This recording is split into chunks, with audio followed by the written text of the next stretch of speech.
warahmatullahi wabarakatuh. Amin ya Allah ya mujibas sayyidin. Subhanallah wa bihamdihi subhanallahil azim. Dada khalqihi wa ridha nafsihi wa zinata arsihi wa midada kalimatihi. Asyhadu an la ilaha illallah wahdahu la syarika lah wa asyhadu anna sayyidina Muhammadan abduhu wa rasuluhu la nabiyya ba'dah. Allahumma shalli ala sayyidina wa maulana Muhammadin sallallahu alaihi wasallam wa ala alihi wa ashabihi wa man tabi'ahu bi ihsanin ila yaumiddin. Rabbi a'udzu bika min hamazati syayatin wa a'udzu bika rabbi an yahdurun. Subhanaka la ilma lana illa ma 'allamtana innaka antal alimul hakim. La haula wa la quwwata illa billahil aliyyil azim. Amma ba'du. Qala Allah ta'ala fil Qur'anil karim wa huwa asdaqul qa'ilin. A'udzu billahi minasy syaithanir rajim. Bismillahirrahmanirrahim. Wa ma umiru illa liya'budullaha mukhlishina lahu-d-din. Wa qala Rasulullah sallallahu alaihi wasallam, "Qara'tu fikum amrayni lan tadillu ma tamassaktum bihima, kitabullah wa sunnat Rasulillah sallallahu alaihi wasallam." Shadaqallahul azim wa sadaqan nabiyil karim wa nahnu ala dzalika minasy syahidin wa syakirin walhamdulillahi rabbil alamin. Para mukarramun, para sesepuh, para tokoh masyarakat, imam kita, Pak Ustadz Dedi Kurnia, seluruh pengurus Masjid Besar Riyadhus Shalihin, para orang-orang tua, para ustadz semuanya, Pak Jeroni, semua jamaah, Bapak Ibu rahimakumullah. Alhamdulillah wa syukurillah, dingin tidak membuat kita malas untuk melangkahkan kaki ke masjid meraih ridho Allah. Semoga kaki yang kita langkahkan untuk menuju Masjidus Shalihin ini Allah karuniakan pahala, ampunan dosa, derajat, ridho dan berkahnya buat kita semua. Amin ya Allah ya Rabbal. Salawat dirilik salam serta curahkan berjungan alam baginda kita Rasulullah Muhammad sallallahu alaihi wasallam, keluarga, sahabat, dan insya Allah kita yang selalu berusaha menghidupkan sunnahnya dan berharap mendapatkan syafaat ujma di yaumil qiyamah. Sebelum kita mengkaji kajian subuh pada ahad ke-4 ini, kita awali terlebih dengan suratul Fatihah. Kita bermohon kepada Allah, semoga Allah membukakan mata hati kita untuk meraih hidayah Allah, inayah Allah, maghfirah Allah, berkahnya Allah. Al-Fatihah. A'udzu billahi minasyaitonir rajim. Bismillahirrahmanirrahim. Alhamdulillahi rabbil alamin. Arrahmanir rahim. Maliki yaumiddin. Iyyaka na'budu wa iyyaka nasta'in. Ihdinas siratal mustaqim. Siratal ladzina an'amta 'alaihim ghairil maghdubi 'alaihim waladdallin. Bapak Ibu jamaah rahimakumullah, kita lanjutkan pertemuan bulan yang lalu tentang hakikat hidup. Yang sudah dijelaskan, hidup itu adalah ibadah. Yang kedua, hidup adalah ujian. Yang ketiga, hidup itu sementara. Ya kan Pak ya? Masih ingat Pak? Hari ini kita bahas hakikat hidup yang kedua. Nah, ini ngingetin dulu supaya apa yang disampaikan bulan yang lalu masih diingat oleh kita ya. Yang minggu lalu kan tentang hakikat hidup yang pertama. Yang pertama apa? Hidup itu adalah ibadah. Nah, jadi jadikan setiap hidup ada ibadah. Ya kan? Hidup adalah ibadah. Ya, yang minggu lalu, bulan yang lalu. Yang kedua, hidup adalah ujian. kan? Yang ketiga, hidup adalah sementara. Ini yang boleh dijelasin ya. Kemudian yang keempat yang kita bahas pada hari ini, visi hidup. Ya. Yang kelima, misi hidup. Visi misi kan? Yang keenam, teladan hidup. Yang ketujuh, ya, yang ketujuh siapa? Pedoman hidup. Nah, ini belum kan? Pedoman hidup. Yang kedelapan, teman hidup. Kalau ada teman pasti ada musuh hidup. Musuh hidup kita siapa? Nah ini, yang ini kita lihat sekarang ya. Misi hidup, visi hidup. Visi hidup orang yang beriman adalah Rabbana atina fid dunya hasanah wa fil akhirati hasanah wa qina adzabannar. Apa itu? Bahagia dunia, bahagia akhirat. Nah, ini. Jadi kita ingin ini bahagia dunia, bahagia akhirat. Sebagaimana doa yang kita selalu panjatkan, doa sapu jagat. Jadi kalau kita tuh doa tanpa doa ini rasanya bukan berdoa, karena ini merangkum semua doa. Jadi semua doa itu terangkum dengan doanya sapu jagat, betul ya? Apa itu? Rabbana atina fid dunya hasanah. Yang kedua, wa fil akhirati hasanah. Kita ingin hasanah di dunia, ingin hasanah di akhirat. Inilah namanya visi hidup kita. Orang yang beriman itu, muslim itu, visi hidupnya adalah kebahagiaan dunia dan kebahagiaan akhirat. Apapun yang dia miliki, harta, kekayaan, jabatan, keluarga, untuk mencapai kebahagiaan dunia dan akhirat.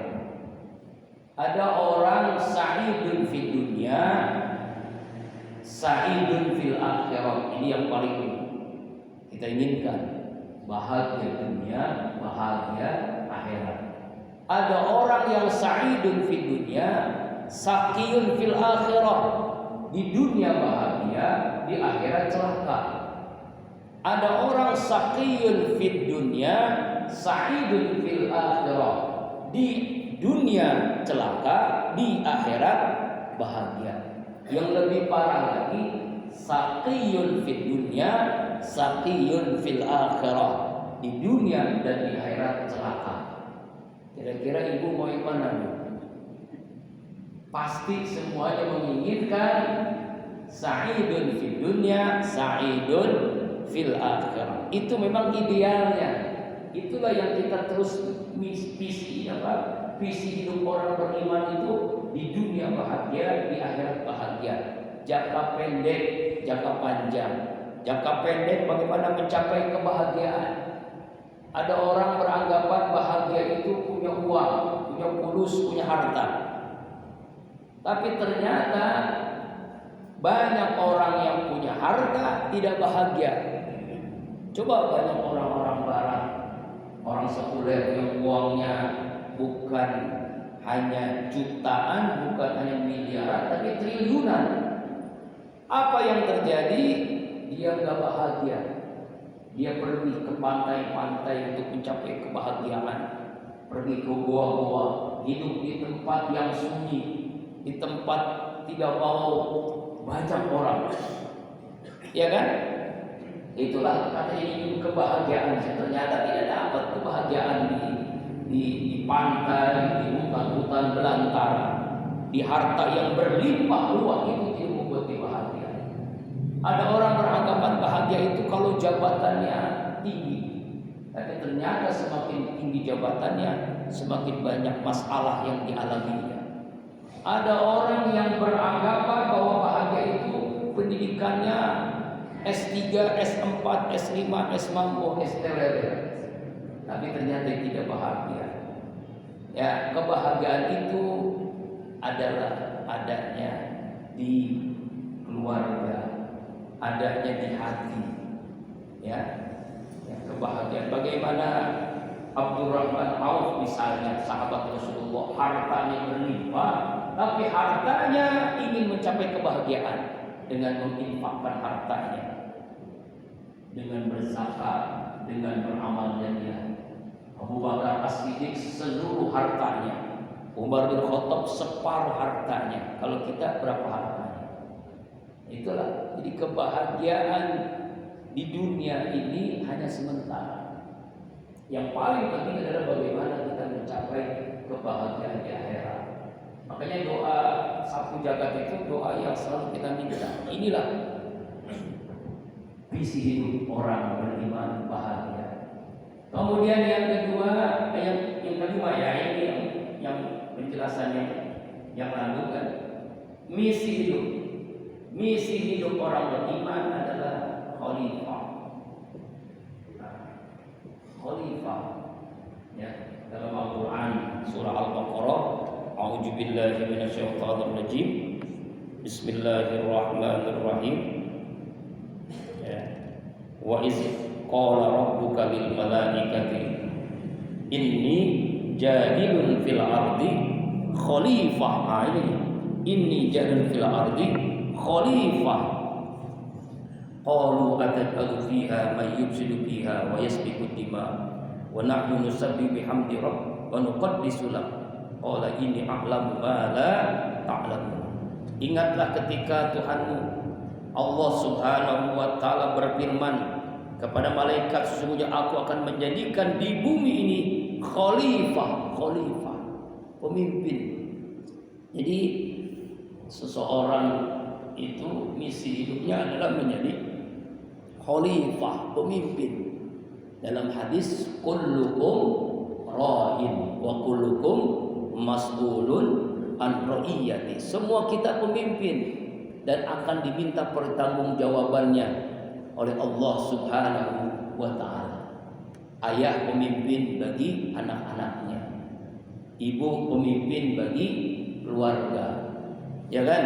RT memimpin bagi RT, lingkungan RT-nya, RW memimpin bagi lingkungan satu RW-nya, lurah, kepala desa, camat, bupati, dan seterusnya. Itu adalah pemimpin, diminta pertanggungjawabannya oleh Allah Subhanahu wa taala. Misi hidup kita menjadi pemimpin. Jadi jangan lupa, apalagi sebentar lagi 2024 kita akan memilih pemimpin. Ya, Rasulullah itu pemimpin yang terbaik dengan cirinya 4. Pertama, siddiq, jujur, tidak pernah berdusta, berbohong. Jadi kalau jadi pemimpin, memilih pemimpin, cari pemimpin yang jujur. Ya, jangan jadi pemimpin yang bohong. Jadi jangan sampai nanti kita memilih caleg yang kerjaannya memang sudah tahu track recordnya suka bohong. Jangan sampai. Itu sama aja menjerumuskan kita. Ini kadang-kala kita ini karena Indomie, karena sembako, karena 50.000, karena 100.000, akhirnya 5 tahun kita sengsara gara-gara 100.000. Benar apa betul? Allah. Dan sekarang kan caleg-caleg berlomba-lomba. Ya, capres-capres berlomba-lomba. Ya, pencitraan yang luar biasa sekarang. Ya kan? Ada yang lebih parahnya. Ya, ada caleg ngasih karpet untuk masjid dulu tahun pemilu yang lalu. Enggak jadi dia karpetnya diambil lagi untuk masjid, padahal astagfirullah. Nah, inilah pemimpin. Cari pemimpin yang siddiq, jujur, tidak pernah berbohong, tidak pernah berdusta. Yang kedua apa? fatonah, cerdas, cari pemimpin yang cerdas. Apalagi memimpin negeri ini harus yang lebih cerdas di atas rata-rata kecerdasan orang Indonesia. Ini pemimpin yang tidak bisa apa-apa. Alhamdulillah ini kan ngeri negeri kita ini. Ya, jadi gara-gara hanya masuk ke lubang, betul? Ya, lubang ya, yarhamukallah. Akhirnya dipilih jadi pemimpin. Cerdas, kata orang, bagaimana Rasulullah itu memimpin Madinatul Munawwarah, memimpin negara dengan cerdasnya, bahkan membuat undang-undang Madinah. Kemudian pemimpin itu harus apa? Amanah, yang dapat dipercaya. Lalu tabligh, menyampaikan apa adanya, ya, menerima aspirasi rakyat. Nah, inilah misi hidup kita adalah pemimpin, khalifah fil ardi, pemimpin. Ya, pemuda juga pemimpin, diminta oleh Allah pertanggungjawabannya. Makanya 7 kelompok manusia yang dapat naungan Allah Subhanahu wa taala di padang mahsyar, yang tidak ada naungan kecuali naungan Allah. Apa itu? Imamun adil. Yang pertama adalah pemimpin yang adil. Nah, remaja-remaja ini pemimpin buat dirinya sendiri. Nah, ini misi hidup. Kemudian yang berikutnya teladan hidup. Pasti siapa? Rasulullah Sallallahu Alaihi Wasallam. Ini pemimpinnya, pemimpin. Jadi, ya, misi apa? Misi hidup kita pemimpin. Teladan hidup kita siapa? Rasulullah Sallallahu Alaihi Wasallam. Rasulullah Sallallahu Alaihi Wasallam. SAW aja yang singkat ya. Sallallahu Alaihi Wasallam. Inilah teladan hidup kita. Laqad kana lakum fi Rasulillahi uswatun hasanah liman kana yarjullaha wal yawmal akhirah wa zakarallaha katsiran. Sungguh pada diri Rasulullah itu teladan terbaik. Sebagai apapun dia teladan, pernah kita jelasinnya. Sebagai suami teladan, sebagai ayah teladan, sebagai kakek teladan, sebagai guru teladan, sebagai dai penceramah teladan, sebagai pemimpin negara teladan, komandan perang teladan, sebagai pedagang teladan, sebagai guru teladan. Dalam posisi apapun Rasulullah teladan yang terbaik, multi teladan. Ada orang teladannya dalam setiap sudut teladan terbaik. Ada orang teladan sebagai bos, oh semuanya itu karyawan takut, tapi di rumah takut sama bini, ya nggak bisa jadi teladan. Ya kan ada nggak? Ya. Mana orangnya? Alhamdulillah ya. Ada ya. Banyak orang teladan hanya satu segi, tapi di segi yang lain dia. Nah, Rasulullah teladan terbaik. Sebagai pedagang beliau luar biasa, teladan terbaik, tidak pernah berbohong dalam bertransaksi ekonominya. Sebagai guru, Allahu Akbar, beliau mengayomi bagaimana mendidik sahabat-sahabatnya. Sebagai dai, Allahu Akbar, beliau teladan dalam berdakwah. Dilempari batu, lempar manusia, tidak pernah jenuh dalam dakwah. Dimanapun beliau berdakwah, Allahu Akbar. Sebagai ayah teladan bagi anak-anaknya, sebagai kakek teladan bagi cucunya, semuanya teladan. Jadi teladan hidup kita nyata yaitu Rasulullah Sallallahu Alaihi Wasallam. Lalu yang ketujuh, pedoman hidup. Pedoman hidup kita adalah Quran dan Sunnah. Qurdis. Nah, kita singkat dengan Qurdis. Quran dan hadis. Saya mau tanya Bapak-Bapak rahimakumullah, di pengajian kuliah subuh ini sudah dipelajari kitab hadis arba'in belum? Sudah? Alhamdulillah. Kalau yang kitab-kitab Nasul Ibad ada nggak? Sudah dibahas juga? Alhamdulillah. Kitab fikihnya Safinah sudah belum? Sudah ada. Alhamdulillah. Khawatir belum.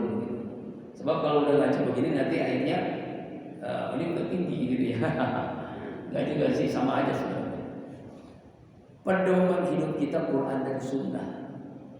Nah, tetapi harus kita ingat ada standar yang disepakati ulama yang harus kita berpegang teguh.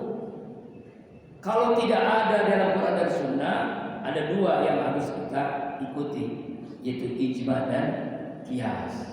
Ada juga ulama walaupun berselisih pendapat, kalau nggak ada di Quran, nggak ada di hadis, nggak ada di ijma, nggak ada di qiyas, ada lagi yang namanya al-uruf, ada lagi yang namanya maslahah mursalah, ada namanya istihsan, ada yang namanya sad'uz zara'i. Itu yang ada ulama yang menyepakati, ada yang tidak. Jadi ada sumber hukum yang disepakati ulama, ada sumber hukum yang tidak disepakati ulama. Ya, ini sumber hukumnya, sumber hukum yang disepakati ada yang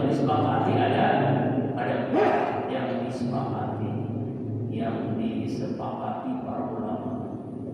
Yang pertama Al-Quran, pasti ya, Al-Quran.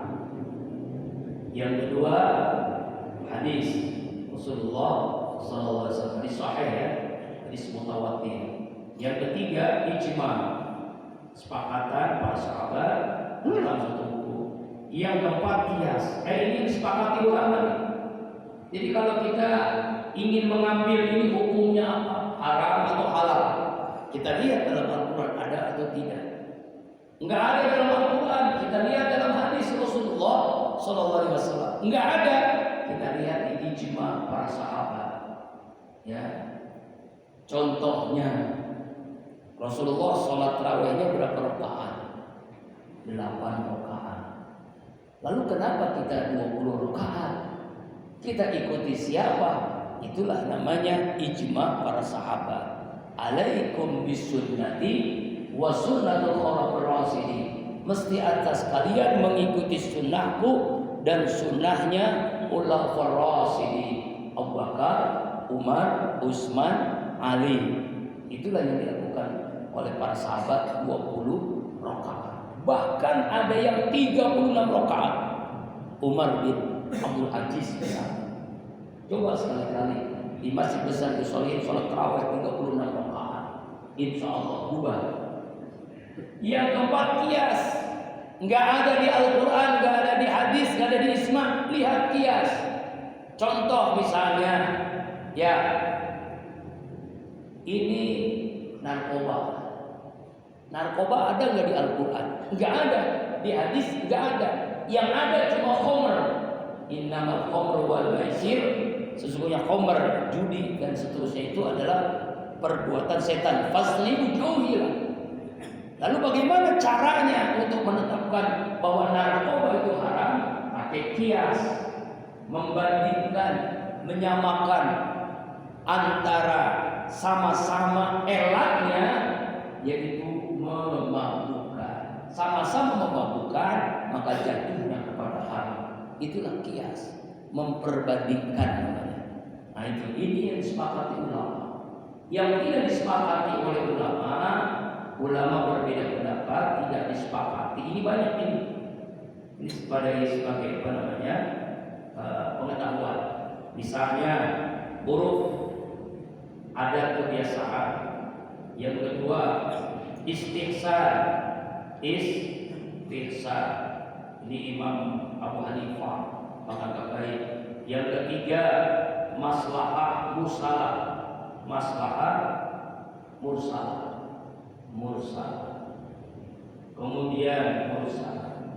Kemudian ada lagi apa namanya, satu jara'i. Ini dalam ilmu apa namanya, usul fikih lebih lengkapnya. Ini ulama berbeda pendapat, tapi kalau yang ini disepakati oleh ulama, inilah menjadi pedoman hidup kita. Rasulullah mengatakan, "Tarafikum lan tadilu ma in tamassaktum bihima." Aku tinggalkan amroini, dua hal. yang kamu tidak akan tersesat dengan kedua hal itu Quran dan hadis Rasulullah Sallallahu Alaihi Wasallam. Inilah pedoman hidup kita. Jadi jelas kita punya buku yang harus kita taati. Contoh orang beli mobil, dalam mobil itu ada aturannya, buku pedomannya. Sekian kilometer harus diganti olinya, sekian kilometer harus diganti macam-macamnya, dan nah itu kita ikutin tuh. Kalau kita ikutin, mobil yang kita pakai pun bisa nyaman digunakan, tidak akan rusak. Tapi kalau kita beranggapan mobil saya, duit saya, ya gua yang beli, gua terserah gua mau apapun, mau urusan. Akhirnya bukunya dibuang, tidak mau dilaksanakan apa sesuai dengan petunjuk buku panduan dari mobil tadi. Olinya nggak pernah diisi, bensinnya asal-asalan. Apa yang terjadi? Sebulan, 2 bulan, sampai setahun turun mesin itu mobil, gara-gara tidak mengikuti buku panduan. Kita hidup di dunia, terserah gue, yang penting gue enak, mau halal mau haram terserah. Nah, akhirnya apa yang terjadi? Sengsara dunia dan akhirat, celaka dunia dan akhirat. Berumah tangga terserah gua, mau nikah mau enggak, mau kumpul-kumpul bodoh amat. Nah, nauzubillahi min dzalik. Nah, ini hati-hati ya Pak ya. Nah, ini namanya pedoman hidup. Lalu yang ke-8, teman hidup. Siapa teman hidup kita? Innamal mu'minuna ikhwatu. Orang beriman adalah teman hidup kita. Makanya cari teman hidup yang mukmin. Kenapa? Sangat mempengaruhi sikap kehidupan kita. Contoh sederhana, kita kalau berteman dengan tukang minyak wangi, maka kita akan wangi. Berteman dengan tukang ikan asin, bau ikan asin. Berteman dengan tukang jengkol, bau jengkol. Berteman dengan ahli tahajud, rajin tahajud. Berteman dengan tukang gosip, rajin gosip. Berteman dengan orang yang suka ke diskotik, nauzubillah. Berteman dengan tukang mancing, yang suka mancing, lama-lama juga kita suka mancing. Ya. Bersahabat dengan orang ahli masjid, kita pun akan semangat ke masjid. Bersahabat dengan ahli sedekah, terpacu semangat kita untuk sedekah. Sahabat yang baik. Karena orang masuk surga itu gak bisa sendiri Bapak Ibu. Masuk surga itu beramai-ramai, berombong-rombongan. Gak bisa sendiri, gak bisa egois sendiri. Itulah cari sebanyak-banyaknya orang yang bisa memberikan syafaat kita. Itu orang-orang beriman. Innamal mu'minuna ikhwatun. Sesungguhnya orang beriman itu bersaudara dengan satu keyakinan yang sama, iman yang sama, Quran yang sama, Nabi yang sama. Itulah sahabat kita, itulah teman kita. Ya kan? Makanya banyak suami istri, kalau suaminya soleh, istrinya pun insya Allah akan menjadi solehah. Istrinya solehah, suaminya akan menjadi soleh. Anak-anaknya pun akan menjadi soleh-solehah. Tapi bayangkan seorang suami yang soleh, yang jujur, tapi punya istri yang tidak soleh, yang tidak jujur. Contoh misalnya ada suami yang jujur, istrinya ini nggak soleh, lalu seringkali melihat tetangganya, ngomong sama suaminya, "Bang, tetangga kita tuh bang, padahal dia karyawan biasa, tapi mobilnya baru, rumahnya baru, lalu kemana-mana pakai perhiasan gede-gede kayak pelet beca. Ya Allah, abang ini kan jabatannya strategis, tempat basah, istilahnya begitu ya. Ya pasti dong, uangnya banyak, tapi abang punya motor juga motor butut, mobil tua. Hidupnya seperti ini, saya pun nggak pernah dibeliin kayak orang-orang begitu ya."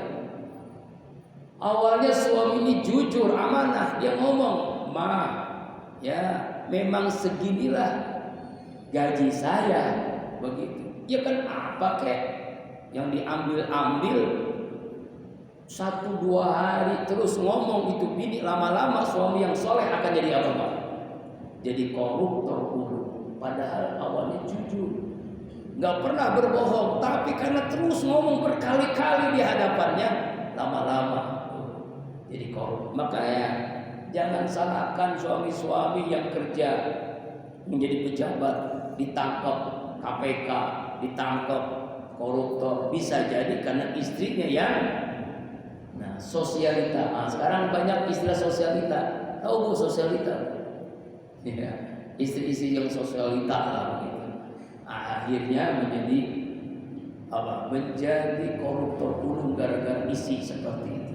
Itulah pentingnya istri yang solehah, suami yang soleh. Makanya keluarga yang sakinah, karena suami yang soleh, istri yang solehah. Tidak mampu kita membentuk keluarga sakinah kalau istri kita menjadi istri yang buruk akhlaknya, suami yang buruk akhlaknya. Na'udzubillahi min dzalik. Jadi teman hidup kita adalah siapa? Orang beriman. Kemudian musuh hidup. Musuh hidup kita siapa Pak? Setan. Ini sering kita baca dalam surah Yasin. Innaka lakum aduwwun mubin. Setan itu musuh yang nyata. Itu musuh kita tuh setan. Harus ingat, setan ini menggoda kita bukan setahun sekali, bukan sebulan sekali, bukan seminggu sekali, bukan sehari sekali. Setiap fi kulli lamhatin wa nafasin, helaan napas, detak jantung, setan godain kita. Alladzi yuwaswisu fi sudurin nas, yang membisikkan dalam hati kita. Dalam hadis Bukhari dijelaskan setan itu punya belalainya yang ada di hati manusia. Ketika kita ingat Allah, zikir kepada Allah, maka setan menjauh dari kita. Ketika kita lupa Allah, nisyan, setan masuk melalui aliran darah kita. Makanya jangan sampai kita tergoda oleh setan. Caranya bagaimana? Alladzina yazkurunallah qiyaman wa qu'udan wa 'ala junubihim, yaitu selalu berzikir dimanapun kita berada, dalam posisi berdiri, duduk, berbaring. Itu yang kita lakukan dalam sholat. Kita terjemahkan dalam keseharian.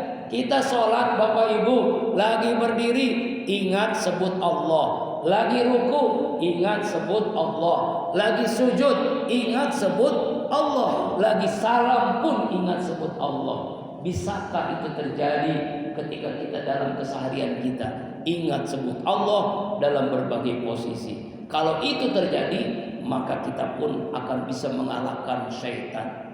Setan ini menggoda kita dalam 4 arah angin. Berapa? 4 arah angin. Ya, depan, belakang, kanan, kiri, dikepung kita oleh setan. Itulah musuh kita. Dalam strategi perang itu sebenarnya kita kalah oleh setan. Tetapi Allah mengatakan hanya illa min ibadikal mukhlisin, kecuali hamba-hamba Allah yang ikhlas. Posisi strategis mengalahkan setan itu hanya 2. Kalau setan 4, kita cuma 2. Tapi 2 posisi itu bisa mengalahkan setan. Depan, belakang, kanan, kiri itu setan godain kita. Tapi kita atas bawah. Atas itu simbol doa, bawah simbol sujud. Selama kita berlindung kepada Allah, selama sujud kepada Allah, selama itu setan menjauh dari kita. Makanya jangan heran banyak orang yang maksiat karena udah jadi teman setan. Ya, wa may ya'su an dzikir rahman nuqayyid lahu syaitanan fa huwa lahu qarin. Az-Zukhruf 36. Ini Masya Allah. Dalam surah Az-Zukhruf ayat 36, siapa orang yang lupa kepada Allah sekilas, sedetik, maka setan menjadi teman hidupnya. Na'udzubillah. Teman setan. Siapa dia? Orang yang lupa Allah. Masya Allah. Teman setan orang yang lupa Allah. Hati-hati. Ya. Makanya kita ini ya jangan sampai lupakan Allah dalam setiap keadaan. Lagi senang, lagi susah, lagi kaya, lagi miskin, ingat Allah dalam posisi apapun, maka setan terkalahkan oleh kita. Kemudian yang ke-10, cita apa? Yang ke-10, tugas hidup. Nah, ini tugas hidup. Tugas hidup. Nah, ini udah banyak banget ya, ada 10 nih. Supaya selesai hari ini. Tugas hidup kita apa? Sama dengan ini. Yang pertama dari apa itu? Tugas hidup kita adalah ibadah. Nah, tugas hidup kita adalah ibadah. Nah, ini tugas hidup kita adalah ibadah. Wa ma khalaqtul jinna wal insa illa liya'budun. Al-Zariyat 56. Tidaklah kuciptakan manusia dan jin kecuali hanya untuk ibadah kepada Allah Subhanahu wa ta'ala. Tugas warga negara, tugas warga RT 04 misalnya, tugas warga RW 06, tugas santri, tugas apa begitu ya. Tugas hidup adalah ibadah. Itu aja. Tugas hidup kita ibadah. Jadikan setiap apapun yang kita lakukan bernilai ibadah. Yang pernah dijelaskan yang bulan lalu, yang disebut ibadah itu apa? Niatnya karena Allah, caranya sesuai aturan Allah, tujuannya mencari ridha Allah, itu adalah ibadah. Lillahi billahi ilallahi.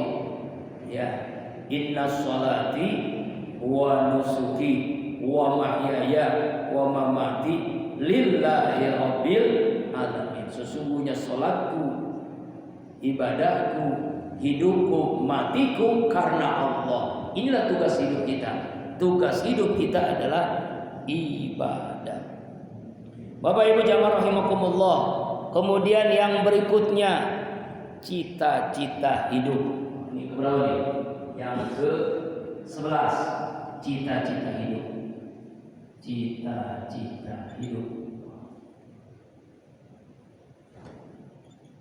Cita-cita hidup mardatillah. Ridho Allah dan surga. Sebagaimana doa Rasulullah sallallahu alaihi wasallam yang selalu kita bacakan di akhir-akhir Ramadan, ya.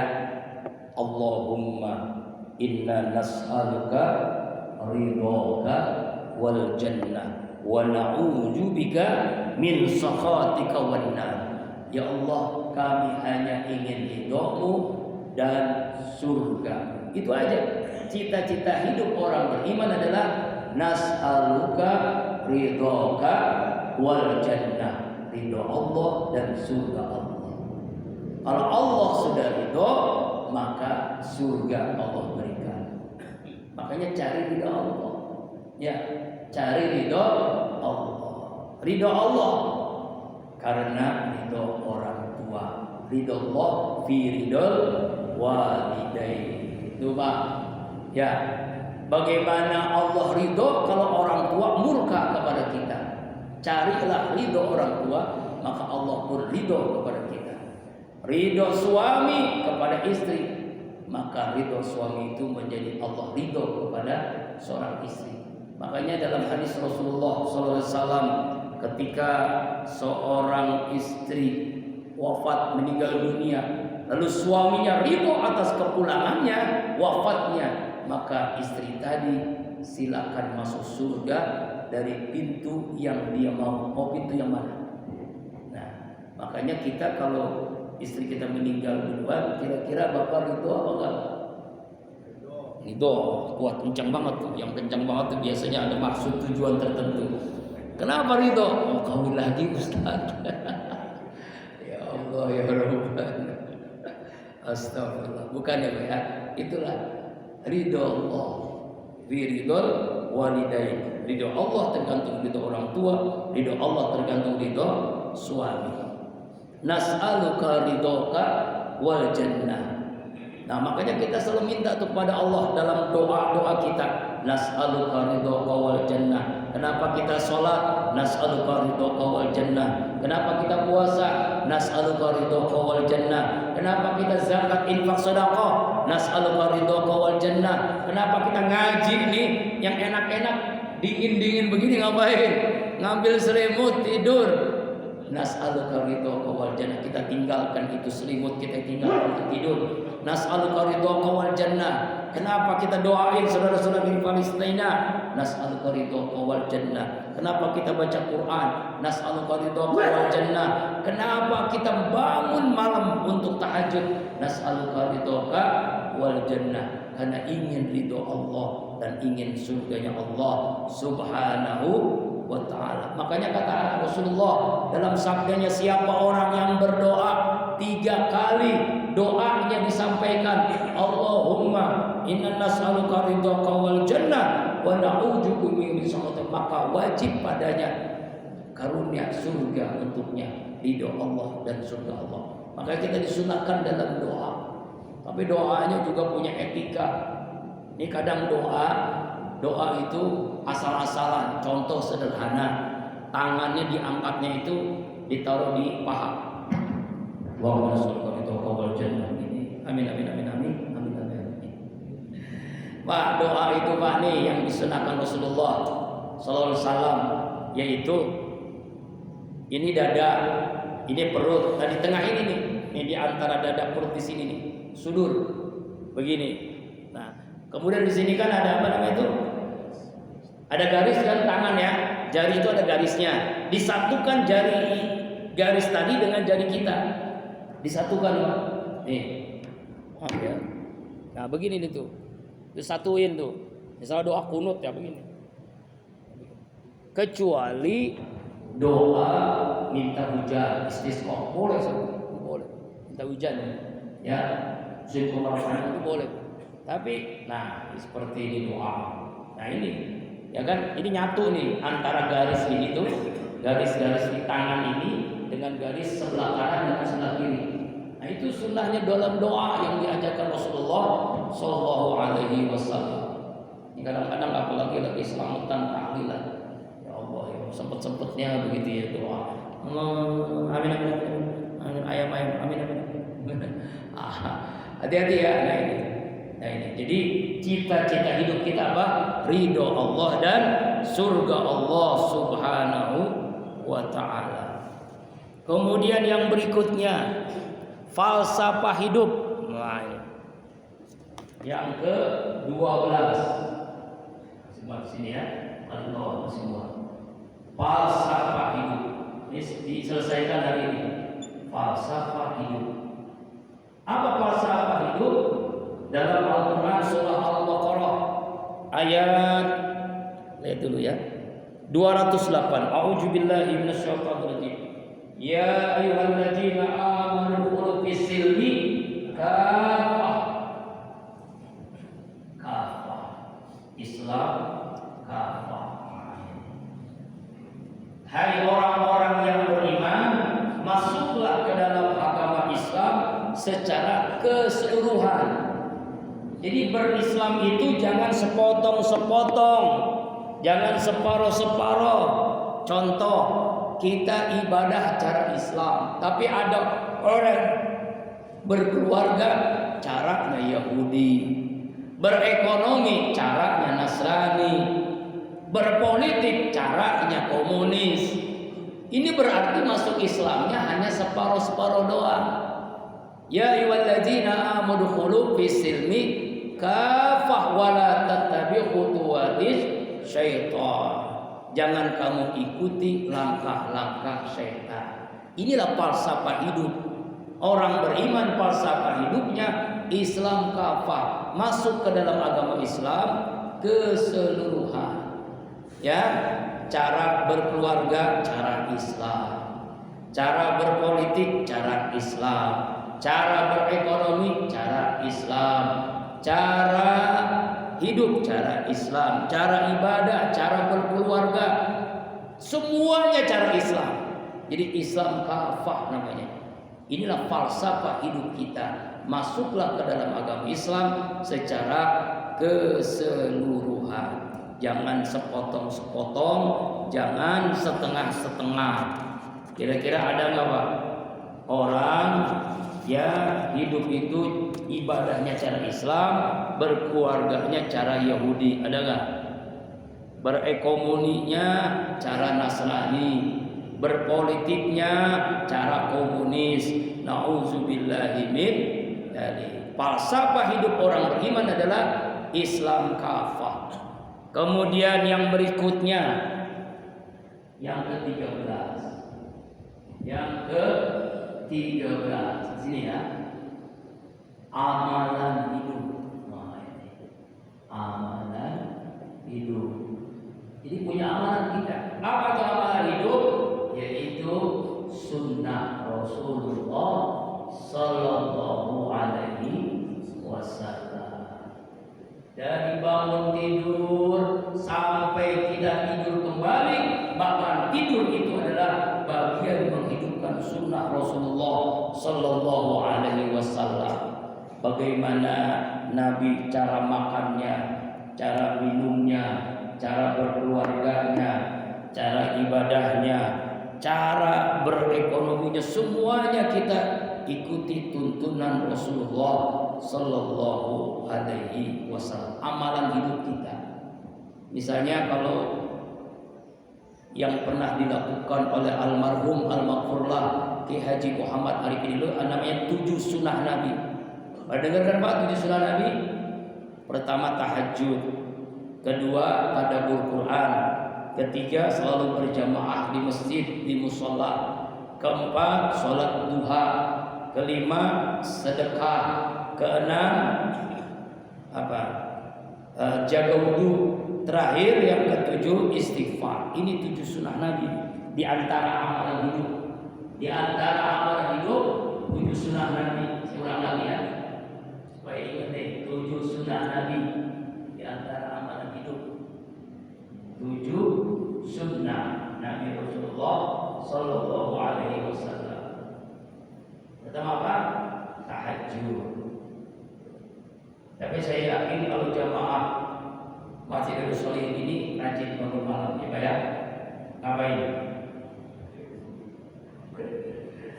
Yang kedua baca Quran. Baca Quran Pak? Tuh baca Quran ya. Apalagi sampai punya punya grup WhatsApp. Saya punya grup WhatsApp itu one day one juz, satu hari satu juz. Sanggup Pak? Insya Allah. Nggak mampu satu juz satu hari satu lembar. Masa nggak mampu juga ya? Yang ketiga masjid.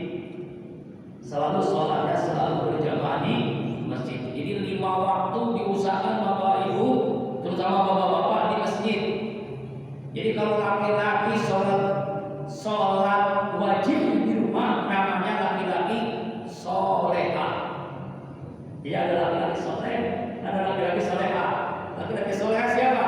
Laki-laki muslim yang sholat 5 waktunya di rumah. Kalau begitu besok kasih hadiah untuk pakai bukan akwa lebih. Setuju?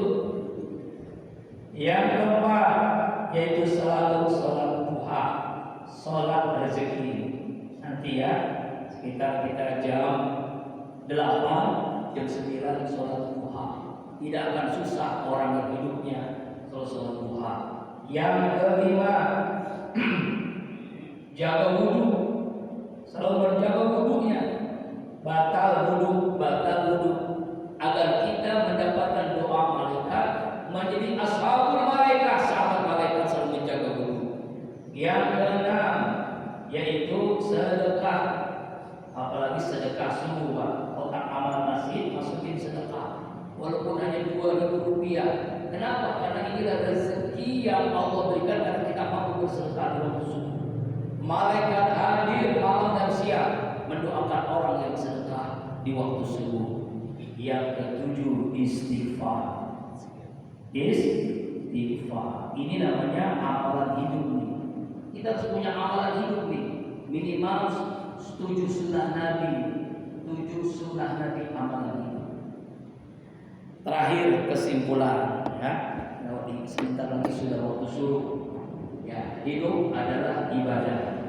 Hidup adalah ujian. Hidup adalah sementara. Yang keempat, visi hidup bahagia dunia akhirat. Misi hidup menjadi pemimpin khalifah fil ardh. Teladan hidup Rasulullah sallallahu alaihi wasallam. Pedoman hidup Al-Qur'an dan hadis Rasulullah sallallahu alaihi wasallam. Teman hidup semua orang beriman. Musuh hidup setan. Dan teman-teman setan siapa itu? Orang kafir, Yahudi, Nasrani, itu juga termasuk musuh hidup kita. Kemudian tugas hidup ibadah, cita-cita hidup ridho Allah, nas'aluka ridhoka wal jannah. Falsafah hidup ya walladzina amanu fi silmi kafah, masuk keseluruhan Islam kafah. Amalan hidup yaitu diantaranya sunnah Rasulullah sallallahu alaihi wasallam. Ini intinya adalah kajian tentang hakikat hidup. Mudah-mudahan dari apa yang disampaikan 2 pertemuan ini kita bisa pahami dan bisa amalkan. Amin. Mari kita doakan sekali lagi mobil khusus saudara-saudara kita di Gaza, di Palestina yang sekarang sudah 15.000 lebih yang syuhada, yang wafat. Semoga Allah terima sebagai syuhada. Allah lindungi, Allah selamatkan, Allah jaga saudara kita di Palestina. Allah jaga Masjid Al-Aqsa segera merdeka Palestina, dan Allah hancurkan Zionis Israel laknatullah alaihim bi barakati wa karamati al-Fatihah.